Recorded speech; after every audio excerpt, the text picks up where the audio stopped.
Hey everybody, it's Chuck Johnson. It is Saturday night, and my wife is in the other room finishing up the spaghetti sauce I started.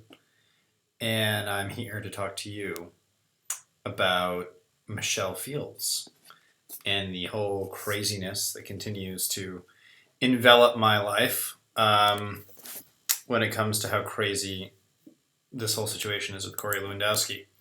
Now, I should report a few things first. Haven't been able to throw this up on my website, but nonetheless, those of you who follow the podcast will know that I occasionally break things on the podcast that I don't necessarily break in writing, and this is one such thing right now.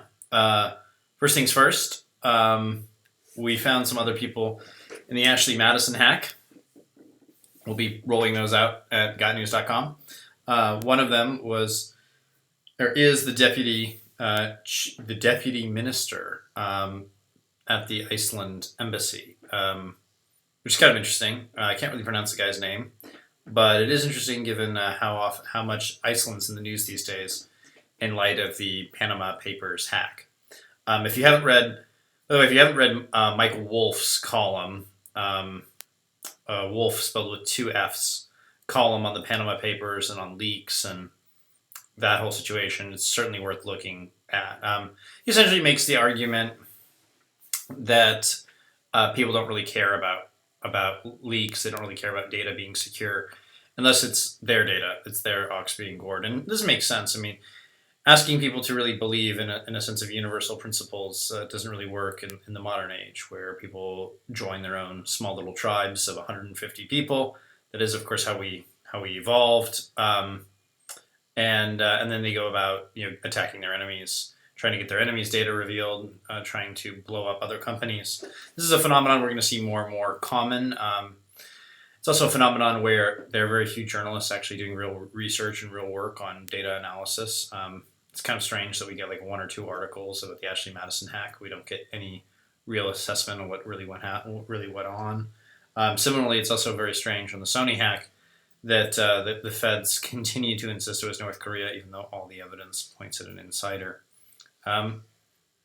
So that's sort of where we are right now. Kind of fun Saturday night topic, but everyone keeps asking me, they keep calling me, they keep saying, dude, like, what's the deal with this Michelle Fields thing? And my God, man, this story will not die. So I've never really addressed it like fully in video. But here goes. As you know, at Got News, we've broken a number of stories. We have pointed out that medical examiners have called Fields' bruises fake on her forearm.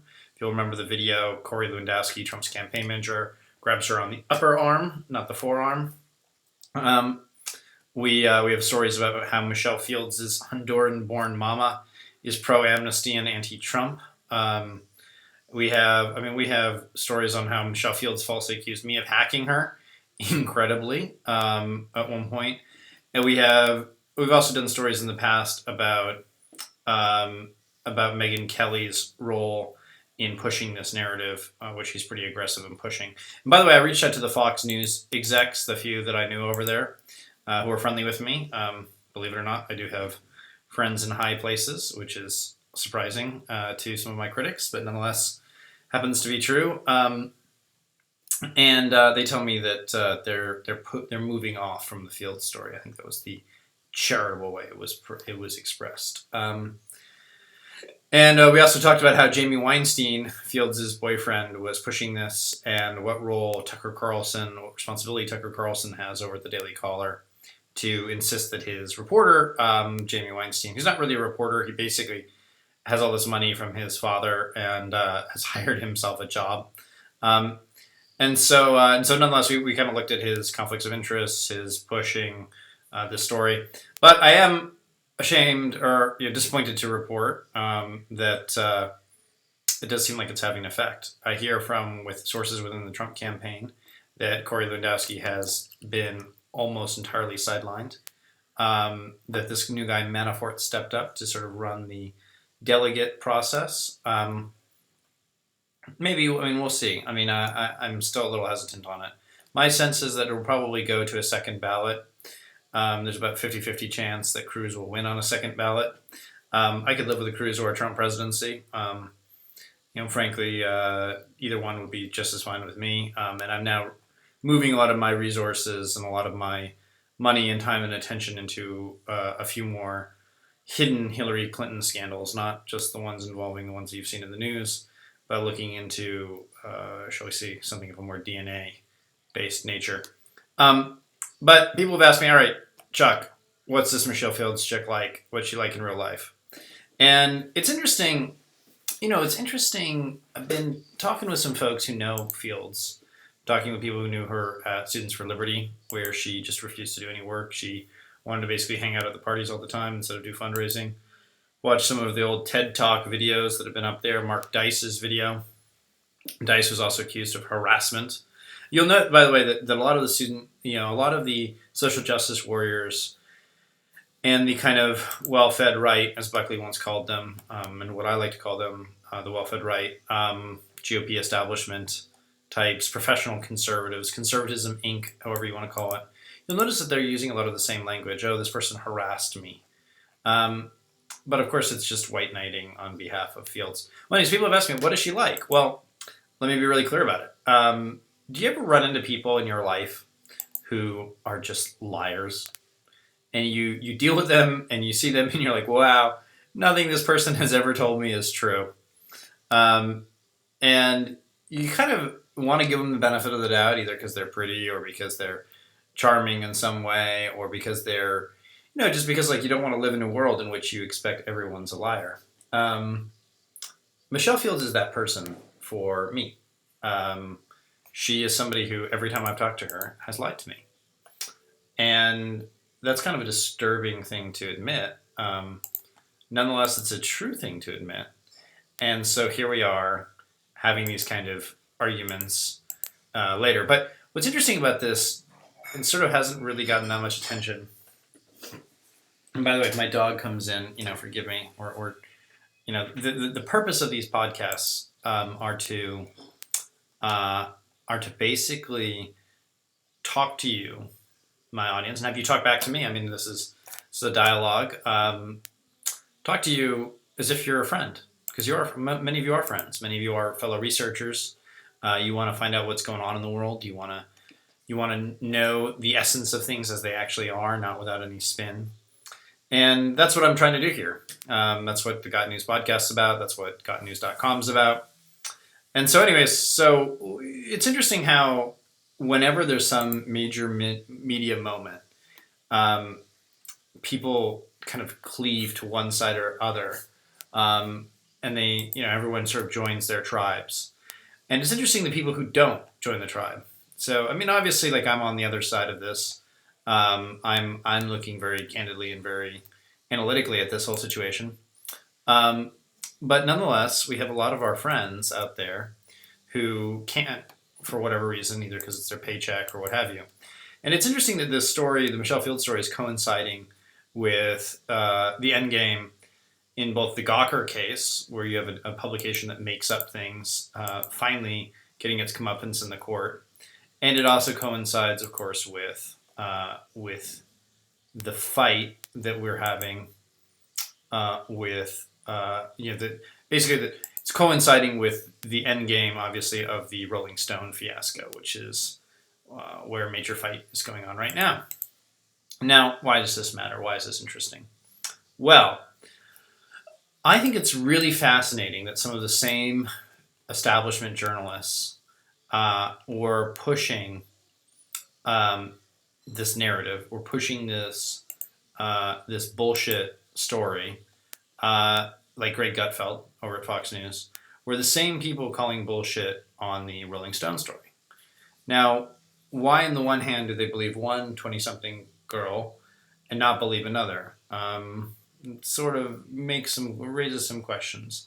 And this basically reveals one of the things that I've been talking about for a long time, which is that a lot of the news media, a lot of the society at large is tribal, not really ideological. And if you start to see the world through a tribal lens of these people are my team, these people are that team, you'll understand an awful lot more about the modern age. It's one of the paradoxes of our time that the more diverse the world is, the larger, the more globalist we are aware of it, the the more we kind of hunker down in our own communities. Obviously people have talked about the Putnam book, Bowling Alone, Bowling Together, that whole discussion about social trust and how social trust sort of atrophies in more global contexts. But nonetheless, so I find that fascinating. Like, why is Greg Gutfeld so calling bullshit on the one hand, and then on the other hand, just going along with his friend? And it's been really fascinating to kind of watch the way in which this story has divided Fox News and forced people in certain directions. Sean Hannity has been on the side of truth. So too have been Piers Morgan, formerly of CNN. I guess he's at the Daily Mail now, calling bullshit on it. Bill Maher, Mike Cernovich, and of course me, your humble correspondent. Now, what is it that all of us have in common? I would submit to you that what it is that we have built real networks, personal brands, independent of platforms that we're on. And so we have strong relationships with our audience. We have a strong relationship where I can go on Fox News, I could go on CNN, I could go on any publication, I could go on anything. My work's often featured on them, sometimes credited, sometimes not, sometimes I'm attacked, sometimes not. And what's interesting is that, like, I have my own personal brand. This is, Chuck Johnson, built my own little thing. I can be deplatformed, right? I can be kicked off of Twitter, and yet people still screenshot my Facebook, people still watch my video podcast, people still go on my website. It's not to brag, but this is a larger point that I'm making, which is that when you're independent of platform, when you exist in the minds of people, when you become a part of the conversation by as my new tagline, suggested by Mike Cernovich, thank you, Mike, break news and break rules, shows the more you break news, the more you offer new information, the more you break rules, the more you build a following. And what are those rules? He who sets the rules often dictates the power. And so there's certain things you're not allowed to talk about, certain things you're not allowed to research, not allowed to talk about anything about race, not allowed to talk about anything about sex differences. You're not allowed to talk about at all anything, ethnic nepotism that exists, among Jews, among Northern European whites. You're not allowed to talk about any of that stuff. Now, why is this interesting? Well, what's fascinating to me is that there's certain political figures, there's certain figures out there who are bigger than certain platforms. So Ann Coulter can go anywhere. Everyone knows who Ann Coulter is. She can go on Fox, she can go on CNN, she can go on MSNBC. She has no risk associated with her platform. Donald Trump is platform independent. And so some of these people that we're seeing are existing independent of platform. They're sort of like voices out there that go on certain publications, and to a certain extent, yours truly is one of them. There are other people, though, who really need to be a part of the team. They need to be the archetype fitting within the organization. And several years ago, I spoke to Michael Clementi, who is VP at Fox News, and he was telling me about the Five. This was right when they started the Five. I guess this was I want to say it was 2011, summer of 2011. Yes, because I had just graduated college. I was in New York and had won the Eric Bryndale Fellowship. And he was telling me about starting up the Five, which I guess is now a 5-year-old show, something like that. Anyways, he was telling me about how each of the people who are on the show would be like a character, like from a high school. So you've got Greg Gutfeld, the bad boy. You've got the earnest jock, Eric Bolling. You've got the sort of older, liberal. What's that guy's name? The guy who has since left because he was a drunk. How quickly we forget. Isn't that interesting? It'll come to me. Not Bob. Yeah, Bob Beckel. And so anyway, so what you end up having over time is you create this family life environment. Now, where am I going with this? Well, what's interesting is there are certain people who have built careers, built reputations for themselves, independent of the network that they're on. Those are the people, in my humble judgment, whose judgment you should trust. People who they may be on HBO, they may be on Fox, but they could take it or leave it. They could go elsewhere, because those are the people who have an audience, who have a following, and that following and audience helps keep them more accountable. And so it's interesting that all the people who have a following and an audience and a personal brand, independent of independent of their corporate paymasters, are the ones calling bullshit on this, and all the ones who don't, like the people over at Salem Communications, the people who are getting paid, on the other side of this, um, those folks are pushing things in a more, shall we say, backward direction. I just find that interesting. I think it reveals something about our larger society, how tribal the news media has become. And ultimately, I think how the news media is ultimately going to collapse because there's only so much money that billionaires will be willing to shell out over time to have access and power, particularly when they don't really have access and power, not in the way that I think they do. So I just found that an interesting thought. Take it and deal with it as you see fit. Wanted to also kind of lightly touch upon the Jackie Coakley situation. The great Steve Saylor, who is I guess he's based out of Los Angeles now. If you haven't read Steve Saylor's stuff, you absolutely have to. I mean, Steve, when I was younger, I felt like I had to clear the search history every time I went to Steve Saylor's website. I felt like it was pornographic. It was so truthful, and I was so worried about it for a long time. Pax Dickinson's described the same sort of thing. Worried about the effects that talking honestly and openly about racial differences in science behind racial differences. I was so fascinated at all that, but also terrified by it because what would it mean for a multiracial republic? What would it mean? What would it mean long term? And so, Steve Saylor has something where he's saying that we should go and try and get the depositions of one Jackie Coakley, who was involved in a suit with, she was forced to testify. She had a forced deposition in the lawsuit between Dina Ramo of the University of Virginia and Rolling Stone magazine. I'm very excited. I want to read those depots. If somebody can find them, I will pay people very handsomely for it. I want them. I don't know how to get them. If anyone's a lawyer out there or who knows a lawyer or who wants to do it, we'll raise a crowd fund for you, but we need to do it. We need to get those lawyers. We need to get it. It needs to happen. It needs to be exciting. And so, yeah, I mean, what these depots I think will show is that Jackie Coakley was catfishing somebody named Haven Moynihan, that Jackie Coakley was catfishing somebody pretending, she was somebody else, that she had more or less made up the whole situation. And so I find that really interesting. I don't know what to make of it other than the fact that I think there needs to be real punishment. There needs to be a real pushback against these kind of fake rape hysteria situations. And if there's not real punishment, this stuff will continue to go. It will continue to explode. And so, this is the kind of position that we're in right now, where if we don't have a penalty for fake rape, we're going to get more and more and more of those fake rapes over time. And we need to do everything we can, in my view, to stop them. And so I highly recommend it. I think it will be quite exciting. And so we need to do everything we can to push to make sure the truth comes out. Now, I also wanted to kind of say, we've got all kinds of anti-Trump activity going on, anti-Cruz activity. Really, guys, let's take it down a notch. I don't know. I mean, I guess we are fighting over the fate of the free world.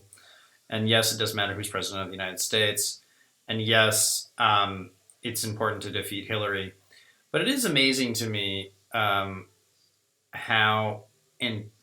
angry, how crazy people have gotten. It's really kind of unreal just how nutty things are getting. I think, I'm seeing all these memes flying around from friends, family, how terrible things are going. And I just can't really believe some of it. So Obviously, there's another thing going on right now. I'm probably trailing off a bit here. Video's getting a little long, but wanted to basically point out that the Silicon Valley fascism thing is continuing.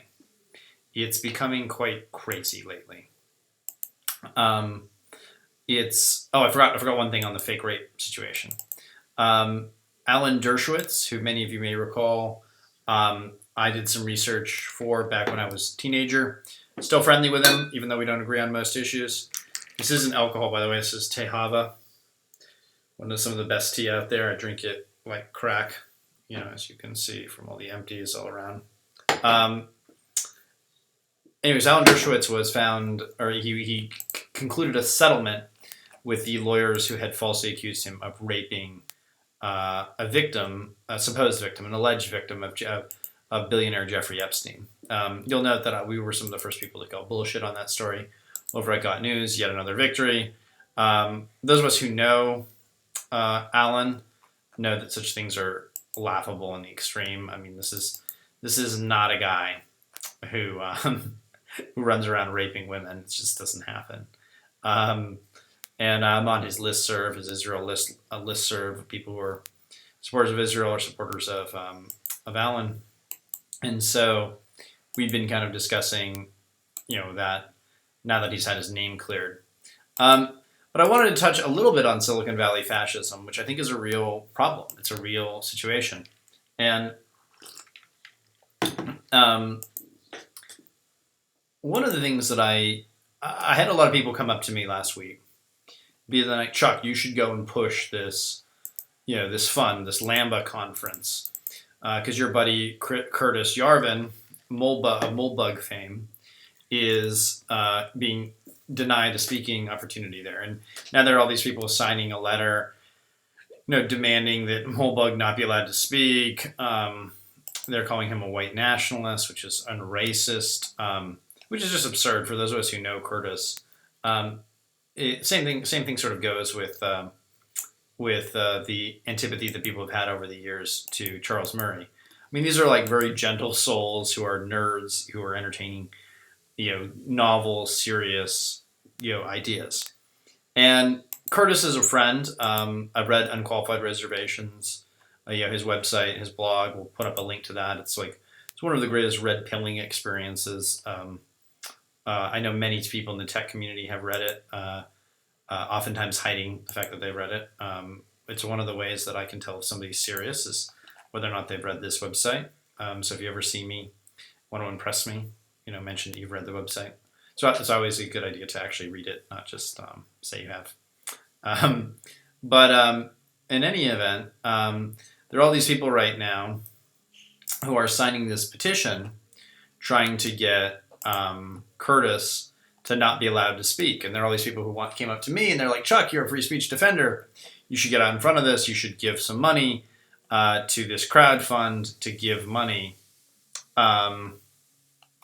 You should be doing what you can to advance this sort of thing. Well, here's the problem with it.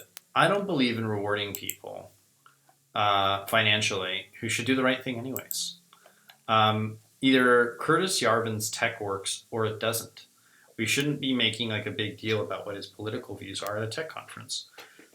Maybe at a political conference we can have a debate and discussion about his larger ideas, of which there are considerable interesting ramifications of them. I think Curtis has not properly thought through his end game of what a red pill utopia looks like. I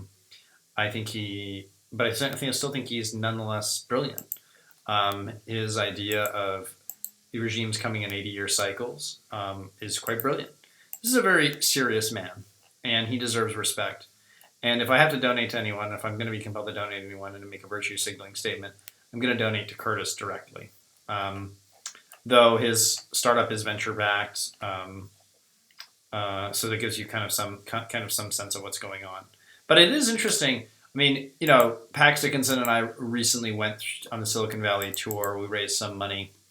We have some backers up there in Silicon Valley for the project we're doing, the WeSearcher project, which you should all check out. WeSearcher, WeSearcher, You should go check that out. Um, yeah, I mean, basically, how to put this? There is a fascist element in Silicon Valley going on right now. And this fascist element is from the far left. It's designed to target white males, most of whom have been the geniuses that founded Silicon Valley in the first place. William Shockley, of course, being one of them, Mark Andreessen. Um, if you listen to the most recent Radio Darb talks about how so many people from the Midwest came over and started the crazy, exciting explosion that was Silicon Valley. This is a home for nerds, and when you go to Silicon Valley, you're struck by just how white and nerdy it is, and how with a smattering of Asians and a smattering of Jews, and maybe the Gentiles are actually underrepresented relative to the population. But this is basically what's going on here. And what's happening right now is that there are a number of people who want to persecute high IQ whites, who want to persecute them, want to shut them down, want to stop them from having conferences, want to basically dictate the way in which they can behave. And if you look at like the fact that how much Curtis has to fight to be taken seriously, even though his tech is brilliant, even though he's brilliant, and you compare it with, say, Elizabeth Holmes, this fraud, conniving cunt who founded Theranos, which is more or less a Ponzi scheme. Technology doesn't work. It's gotten all this money, but the story is right. The story is, here's a woman. We want to believe in this woman. We want to believe in this world in which women, are great entrepreneurs, even though you could basically build a fund shorting the stocks of companies that ultimately are run by women. I mean, look at how Elizabeth, look at how Marissa Mayer is doing over at Yahoo, and her claim to fame basically was just fucking her way to the top at Google. So this gives you some sense of kind of what's going on. You look at, say, Sheryl Sandberg, who's running around making up a bunch of stories about how women are discriminated against, supposedly. Everybody knows in Silicon Valley these stories are bullshit. No one can really say it.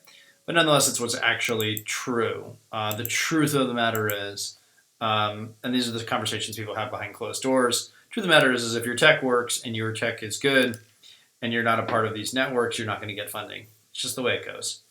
And what they're trying to do is, the social justice mobs, is they're trying to unperson people who are highly intelligent, people who think differently. You can see this in the attacks against Paul Graham. You can see this in the attacks against Brendan Eich, against Pax Dickinson, my co-founder at WeSearcher.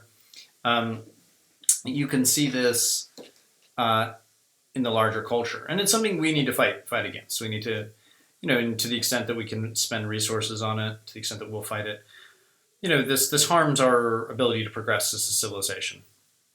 And you can see, the letters that are being sent around about Lambda Conference and how people are protesting the fact that Curtis, who is a nerd's nerd, by the way. I mean, this is a Dungeons and Dragons style dude, who's married to a wonderful woman, has, good, healthy kids, smart kids.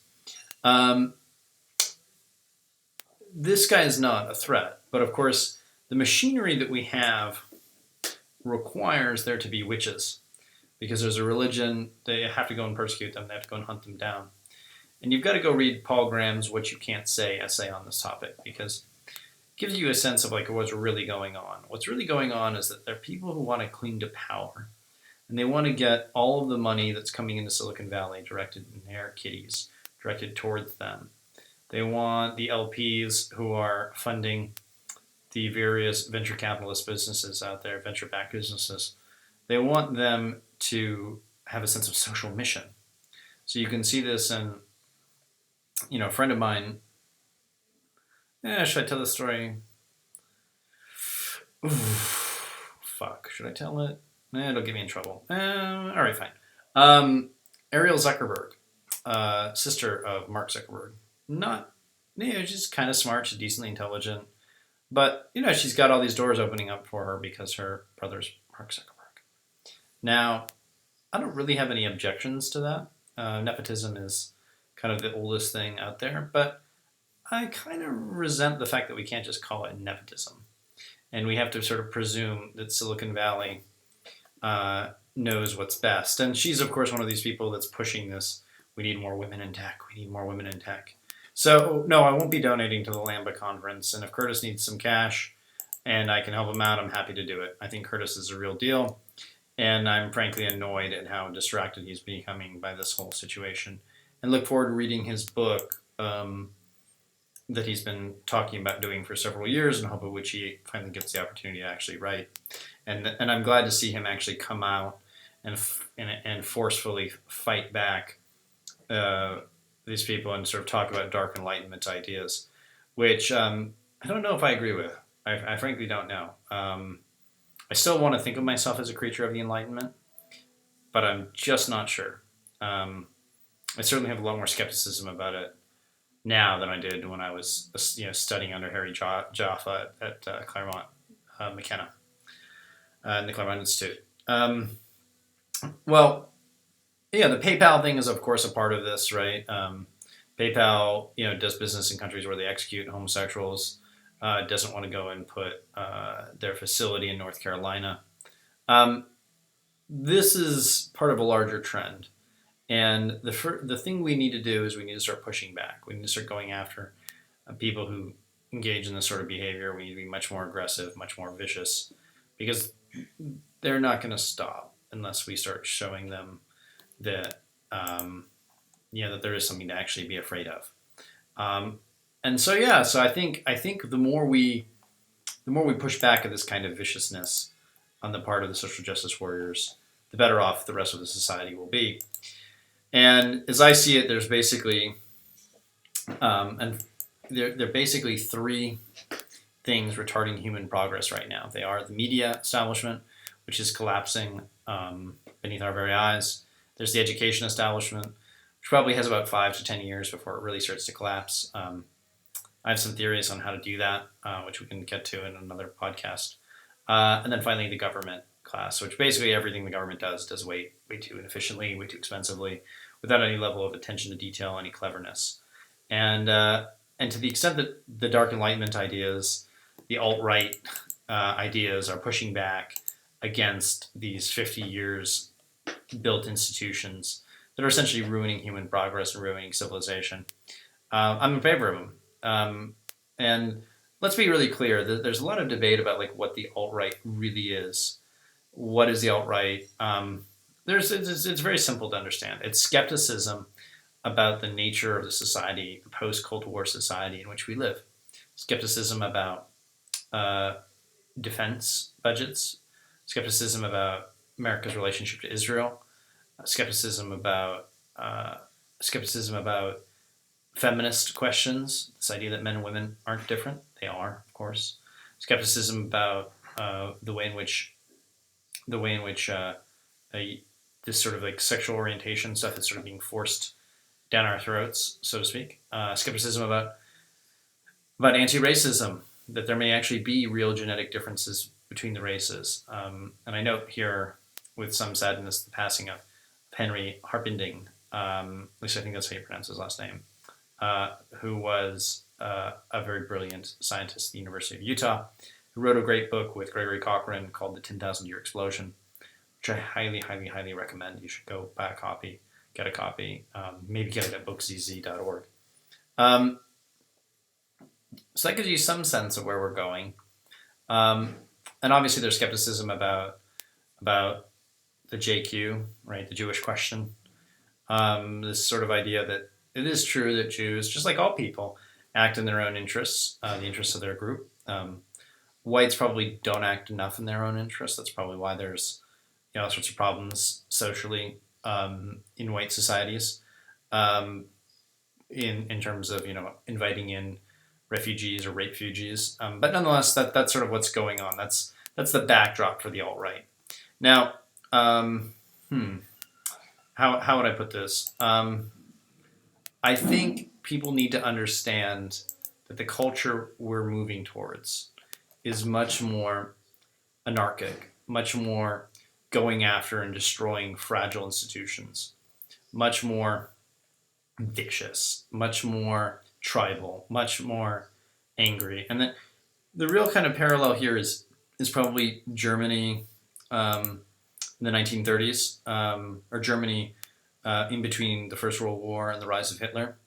And rather than fighting out in the streets, because we're such a large country, we'll end up fighting mostly in an electronic civil war sort of setting. That's sort of where things are going to go. There's going to be so much more fighting, so much more argument, so much more doxing, so much more data theft or data breaches, data hacks, whatever. And that's really what's going to happen.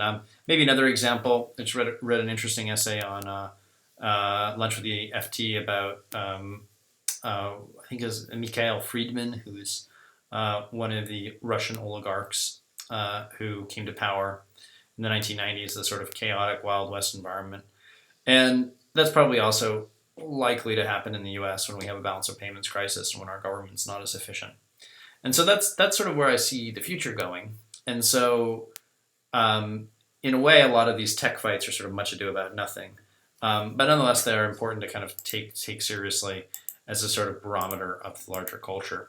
Now, I did go over a bit too much today, but it's been an interesting time, and I think we need to start building institutions for funding. We need to start building institutions for educating ourselves. And so I will continue to be playing that role over at gotnews.com. Email me, editor@gotnews.com. And I look forward to hearing from you guys more often. So thanks so much. And that's it for tonight, Saturday, I guess April 9th. I went painting today with my wife. It was a lot of fun. Highly recommend it. Painted a landscape. Maybe I'll show that on my next podcast. All right, thanks again. Bye.